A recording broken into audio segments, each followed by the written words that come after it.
పురాణయుగమున ఈ గిరిపైనే తపమునరించెను యాద ఋషి. ధరాతలమ్మున అతని పేరుతో అయినది ఈ గిరి యాదగిరి. ఈ గుహలో వెలసెను ప్రళయ మహోజ్వల జ్వాలా నరసింహుడు.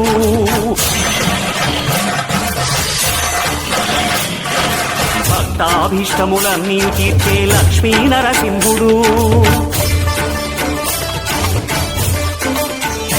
సుఖ శాంతులను చేకూర్చు శుభయోగ నరసింహుడు.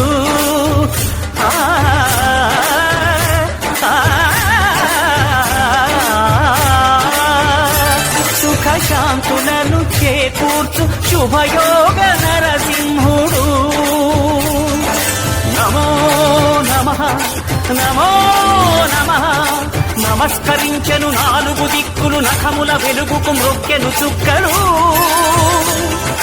గోపుర రూపము దాల్చినది ఆ దివ్య సుదర్శన చక్రము. మంగళహారతులిచ్చినది మహాకాల చక్రము.